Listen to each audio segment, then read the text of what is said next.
Hello, you're with Mr. K's, and this is 32.1c. 32.1c.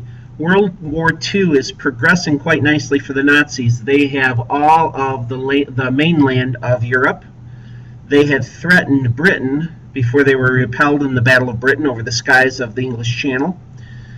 And now we see Hitler is going to try to invade Russia. Now, he has an agreement with Russia not to invade for about 10 years.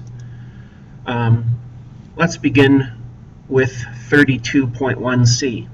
Erwin Rommel, he is a Nazi general also known as the Desert Fox. The Desert Fox. He led the Afrika Korps, K-O-R-P-S. It's German spelling, A-F-R-I-K-A-K-O-R-P-S. He and his mechanized army is going to conquer northern Africa in the deserts just north of the Sahara and even into the northern tip of Sahara Desert. Hitler, while Rommel's conquering North Africa, Hitler conquers the Balkan region. Well, what's the Balkans? Well, it's Eastern Europe. You know, the back of Italy has the Adriatic Sea, and then across the Adriatic is the Balkan region. It's a mountainous region that includes Yugoslavia, Albania, Greece, Macedonia, that area right there. He conquers the Balkan region as pretext to invading USSR. He's going to conquer that region, put supplies there, and then he's going to surprise attack the Soviet Union. It's codenamed Operation Barbarossa. Barbarossa, the invasion of the USSR in June of 1943. He's supposed to have a 10-year peace pact with the Soviets, and then he breaks it. Why does he do that? Because he wants the oil fields in the southern part just beyond Leningrad. He thinks he can easily knock out the Russians before they can mount a defense. So Operation Barbarossa is the invasion of the Soviet Union in June of 1943. And quite frankly, Stalin is surprised. Leningrad holds despite the siege. Leningrad holds despite the siege, S-E-I-G-E. What's a siege? It's surrounding the city and bombing it or pounding it. They hold despite the siege. Moscow is attacked. Moscow is attacked. And the Soviets, all they can do is retreat. And just like with Napoleon, they have a scorched earth policy. A scorched earth policy. No stick of firewood, no animals to eat, nothing.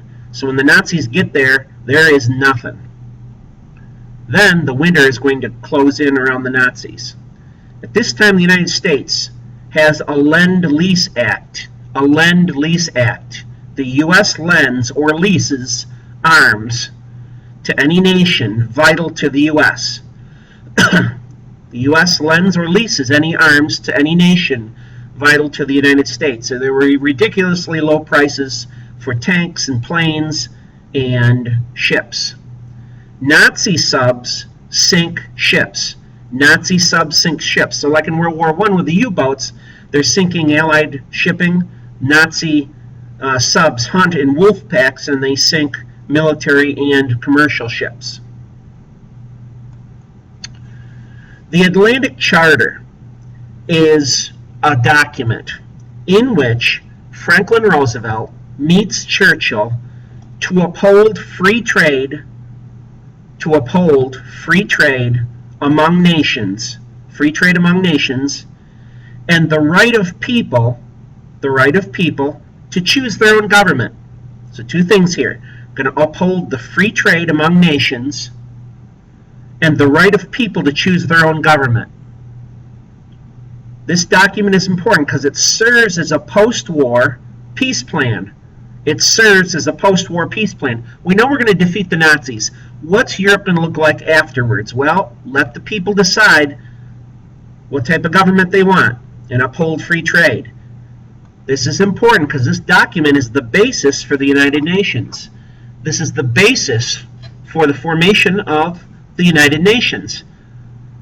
The League of Nations was not successful because it did not include the United States. Well, the League of Nations League of Nations is not successful because it doesn't have the strength of the U.S. Here, they do. So the Atlantic Charter, early on in World War II, is going to serve as the basis for the rebuilding of Europe after the war is over. Well, this is Mr. Cades with 32.1C. See ya.